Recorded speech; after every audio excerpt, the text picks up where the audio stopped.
Salve, salve família vascaína. Fim de papo em São Januário, Vasco 2, Madureira 0, jogo válido pela terceira rodada do Campeonato Carioca 2024. Gols de Léo Pelé e de Ryan, os dois gols no segundo tempo.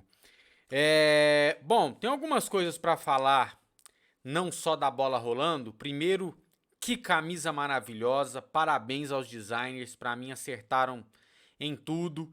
Essas costas bem diferentes aí, gostei muito, né? Nunca vi uma igual do Vasco. Então, parabéns para todo mundo aí. E ficou muito linda. Orelhano e Capasso de fora da lista de relacionados fala muita coisa. Confirmando a informação que o Pedrosa trouxe, que o Orelhano não quer ficar. E o Capasso, acho que pela atuação na partida contra o... Oh, meu Deus, eu esqueci o time. Sampaio Correia, porque é time novo, né? 3-3, ele provou que ele desperdiçou a sua chance de ter um espaço aí nesse elenco. E a última coisa, da escalação, Ramon Dias rodando o elenco, fazendo um rodízio, deixando o elenco ficar homogêneo.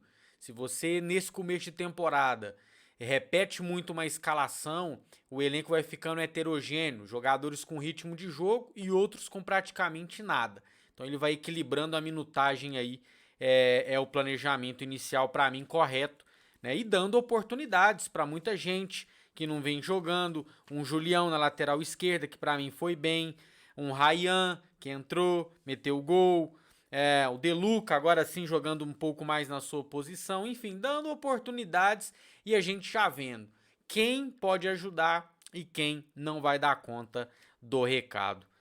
E 3 jogadores poupados, né? Medel, Verrete e Lucas Piton. Dentro do campo, para mim, a torcida com toda a razão de ter vaiado o time ao final da primeira etapa, porque o time não apresentou absolutamente nada. Eu anotei aqui, o Vasco termina os 45 minutos iniciais com uma finalização para fora.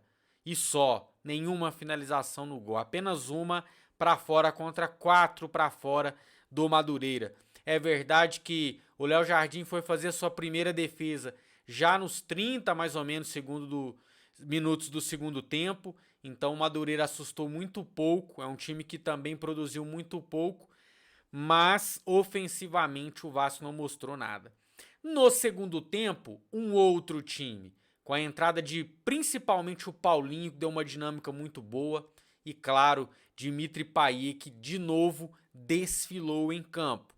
Passes, não só os que geraram alguma coisa, mas por exemplo do Eric Marcos, que perdeu um gol inacreditável, o David que matou a bola toda errada, né? Aliás, o David, típico jogador que você quer combinar, David com Payet, não dá certo, você viu? Não acompanha, não dá. Infelizmente, jogadores limitados com um jogador muito acima da média. Então, no segundo tempo, sim, o Vasco criou bastante, poderia ter saído até com um placar mais elástico se estivesse um pouco mais concentrado nas finalizações. E para mim, dever cumprido. É o que se espera do Vasco, mesmo com um time alternativo, se impor contra uma equipe menor em São Januário, e foi o que aconteceu. Para mim, o Vasco fez uma boa exibição, claro, contando mais o segundo tempo. Já deixou o seu like? Essa é a hora que você vai colocar aí nos comentários quem foi o melhor jogador da partida para você. Eu fiquei em dúvida entre 2 jogadores, mas tem um que realmente foi diferenciado na partida. Vamos eleger agora um oferecimento de Roberto Dinamite, o The Best. Agora, o melhor da partida. The Best. The Best. The Best. The Best. Tá aí um oferecimento de Roberto Dinamite que nunca será esquecido nesse canal. O craque da galera, o craque da partida, o melhor em campo foi Dimitri Payet. Eu confesso que fiquei em dúvida entre ele e o Paulo Henrique, porque o Paulo Henrique jogou muita bola hoje, mas o Payet, se os atacantes tivessem um pouquinho mais de capricho, mais qualidade, o Payet hoje teria saído com 3 assistências do campo. Então, para mim, o melhor em campo. E que bom Que bom ver o Payet dessa forma, que siga evoluindo. Lembrando que Madureira não é parâmetro, né? Tem que ter esse tipo de exibição num jogo grande. Que daqui a pouco tá chegando os clássicos, daqui a pouco chega também a Série A. Agora a gente vai começar as notas, você vai dando as suas notas aí, eu gosto sempre de saber como vocês estão pensando. Pode discordar, pode cornetar à vontade. Léo Jardim, como eu disse, muito pouco acionado durante todo o jogo. No segundo tempo fez a sua primeira defesa e quando precisou dele, estava lá tranquilo. Hoje vou dar para ele uma nota 6,5, não porque jogou mal, mas porque foi muito pouco acionado. Lateral Paulo Henrique, como eu disse, o segundo melhor jogador em campo do Vasco, perdendo só para o Payet e por pouquinho. Achei o Payet só um pouquinho melhor. Paulo Henrique faz um jogo de muitas jogadas de linha de fundo, dando muita força para aquele lado direito, né? No segundo tempo combinou bastante ali com o Paulinho, né? Até com o Payet também, Payet caindo dos dois lados. Gosto demais dessa liberdade do Payet. E claro, né, mais uma assistência do Paulo Henrique, um cruzamento feito com a perna esquerda e mais uma conferida do Léo ali, fazendo mais um gol na temporada. Eu tô considerando o primeiro gol do Léo, porque tá valendo agora, né? Amistoso, eu não conto. Então, para mim, uma nota 9 pro Paulo Henrique, partidaço realmente do nosso lateral direito. O Maicon, God of Zaga, bem seguro nas bolas aéreas. O Madureira pouco se criou. Quando se criou, a dupla de zaga estava lá. Então, partida tranquila do God of Zaga aí. Vou dar uma nota 6,5 para ele. O Léo, não só pelo gol, mas porque no primeiro tempo foi o jogador mais lúcido. Foi com ele que o Vasco conseguiu criar alguma coisinha ali pela esquerda com o Serginho, em bolas aceleradas pelo Léo. Então, gostei muito da atuação do nosso zagueirão Léo. Vai ganhar uma nota pelo gol, né? O gol também sobe bastante a nota do jogador. Nota 8. O Julião gostei, tá? Personalidade, mais um garoto que a gente pode contar numa eventualidade. Quando o Piton não puder jogar, o Léo não puder ser escalado por ali, você vai ter o Leandrinho e o Julião, né? Os dois vão ter que disputar essa vaga aí como terceiro jogador. Dificilmente o Vasco vai ficar relacionando os garotos para jogos, né? Jogos grandes. Então eles vão ter que disputar uma vaga entre os dois aí para ser um possível reserva do Lucas Piton nos casos que eu mencionei aqui. Então, vou dar uma nota 6 aí pro Julião. Achei que, né, para uma estreia aí no time principal, ele deve ter jogado já também no Campeonato Carioca, mas eu digo assim, jogando com o time principal, né, foi uma estreia do Julião, então gostei bastante. Zé Gabriel zoou algumas vezes, não gostei da partida dele, apesar de muita disposição, algumas boas roubadas de bola, mas muito fraco. Continua aguardando um primeiro volante chegar para ser titular nessa equipe. Nota 5 para o Zé Gabriel. Deluca a mesma coisa, muito tímido.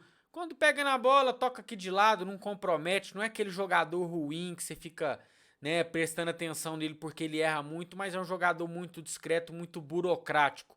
Não acho que adicione em nada. O senhor Deluca, nota 5, deve perder espaço nesse elenco, muito provavelmente. E o Praxedes hoje, junto com o David, os piores em campo, né? O Praxedes simplesmente errou tudo que tentou no primeiro tempo, recebeu a oportunidade de jogar ali como o motorzinho do time, o criador das jogadas, mas pouco conseguiu ficar com a bola. Sempre tem que dar uma penteada a mais no futebol de hoje, que a hora que você encosta na bola já tem 2 marcadores chegando, não cabe muito. Uma nota 3 aí pro Praxedes. E espero que esse queridinho do Ramon seja queridinho só até a página 2. Ramon, tá na hora de começar a acordar que o Praxedes não vem jogando nada, ó.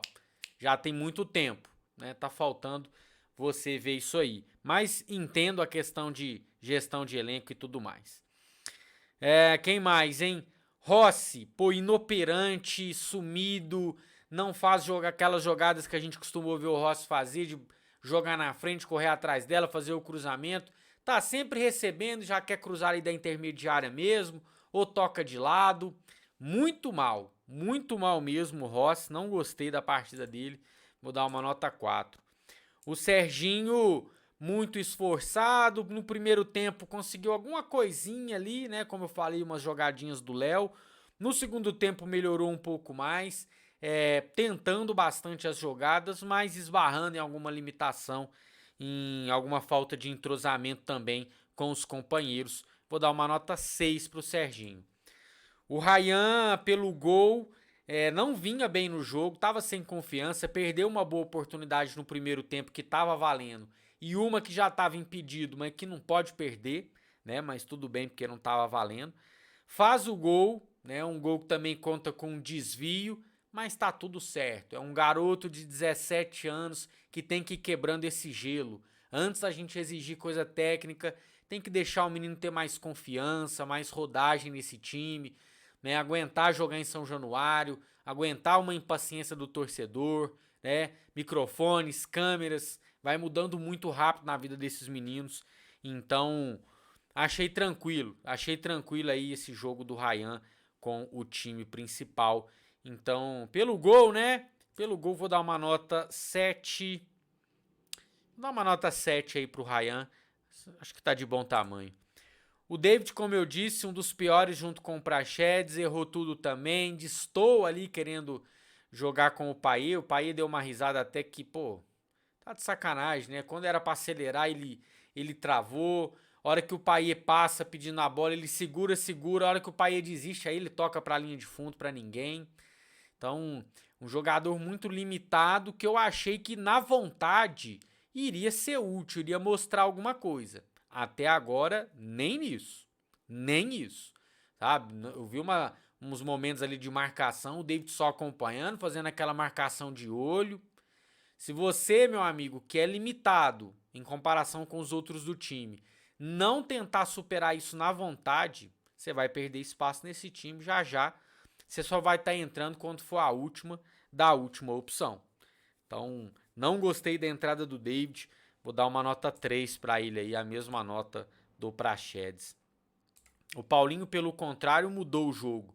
Como eu disse, ele junto com o Payet foram responsáveis por dar uma nova dinâmica a esse time. O Vasco passou a atacar bastante, principalmente pelo lado direito, que é onde o Paulinho cai mais, né? O Paulinho fez uma boa combinação ali com o Paulo Henrique, o Paulinho faz uma boa combinação com o Payet. E o Paulinho, não sei, tem algumas formações que o Paulinho se encontra mais. E eu acho que a gente tem que dar valor a essa formação. Hoje, por exemplo, de novo, Jair, Paulinho e Payet. Né? Quem viu minha participação lá no AV, eu falei isso. É o meu meio de campo ideal. Tem que ver se vai aguentar um jogo de rotatividade alta. Por enquanto, jogando contra os pequenos aí, tá aguentando. Mas, como eu disse, Madureira não é parâmetro. Então, o Paulinho vai ganhar uma nota 8 aí, porque para mim jogou muito bem, apesar de não ter participado de nada. É um dos grandes responsáveis pela mudança do time no segundo tempo. E o Payet sai com uma assistência, mas como eu disse, poderia ter saído com 3 assistências. Faltou capricho também nas finalizações, algumas bolas ali que ele perdeu. O Ramon até deu uma confiança para ele ali na parada técnica, mas tá tudo certo. Enquanto ele estiver jogando bem, tranquilo, porque ali na frente a bola vai entrar, né? Isso aí é um pouco de capricho, um pouco de falta de sorte e não uma questão técnica ou algo parecido. Então, mais uma boa atuação do Payet. Vou dar a mesma nota do Paulo Henrique, uma nota 9, só que o Payet eleito por mim aqui o the best do jogo de hoje. O Jair, gostei da entrada do Jair. Ele dá uma segurança ali na zaga, mais na defesa, né? Tipo, o volante que protege a defesa. Mas eu quero ver o Jair fazendo essa partida boa contra um Flamengo, Fluminense e Botafogo. Aí eu vou me convencer um pouco mais. Por enquanto eu continuo exigindo um primeiro volante. Sabe? Parece que avançou aí a questão do esforço, depois a gente traz as informações. Então se o Jair conseguir repetir esse tipo de atuação contra um time mais forte, aí a gente pode pensar em dar uma oportunidade para ele no time titular. Nota 7 aí para a entrada do Jair. O Eric Marques eu vou puxar a orelha pelo gol perdido. Não pode. Ah, ele é ponta, ele não é goleador, ele é muito mais preparador de jogada. Não importa. Essa bola na cara do gol, você tem que fazer. Essa bola, se é um zagueiro, eu ia estar cobrando dele aqui, que ele perdeu essa bola. Jogador profissional tem que ter a tranquilidade de fazer esse gol ali. Então, uma pena o Eric Marcos, depois claramente some do jogo, perde toda a confiança. Tem que trabalhar melhor isso aí, Eric Marcos. Ser mais tranquilo, treinar finalização, né? Memorizar esse lance, ver o que você poderia ter feito melhor, de posicionamento de corpo e tudo mais, para não errar mais, tá? Então vou dar uma nota 5. Opa, não é o Ramon não, é o Eric Marcos, nota 5. E pro Ramon Dias, para mim o planejamento correto, tratando o Carioca como pré-temporada como deve ser, porém sem relaxar, vencendo os jogos, porque a gente tem que ficar entre os 4 primeiros para garantir a vaga na Copa do Brasil 2025. E claro, chegando entre os 4 primeiros, vamos disputar essa semifinal e final, né? É um campeonato que se ganha é bom, se perde, bola para frente, que o objetivo ainda está por vir. Então, vou dar uma nota 8 aí pro Ramon, que venceu bem o jogo, tranquilo, o Vasco não passou nenhum susto, tem muita coisa ainda para melhorar, mas temos que cobrar reforços pro Ramon Dias. Então, enquanto não trouxer reforços bons para ele, o homem continua meu protegido máximo, que nos livrou do rebaixamento que era certo e que tá aí batalhando para ver o Vasco melhor, né? O próprio Emiliano Dias já deu declarações públicas que tá faltando reforço, Medel também nessa mesma direção, então o Ramon Dias merece bastante. É isso então, minha família, muito obrigado a você que chegou até aqui, não esquece de deixar o seu like, viu? Muito obrigado e comente aí sobre as notas, atuações dos jogadores e sobre a atuação do Vascão. Beleza? O próximo jogo é no domingo contra o Bangu, 4 da tarde, o jogo será disputado no Mané Garrincha em Brasília. Quem é Vasco, deixa o like, quem é muito Vasco se inscreve no canal, a gente se vê a qualquer momento para mais conteúdo do Vascão e até lá.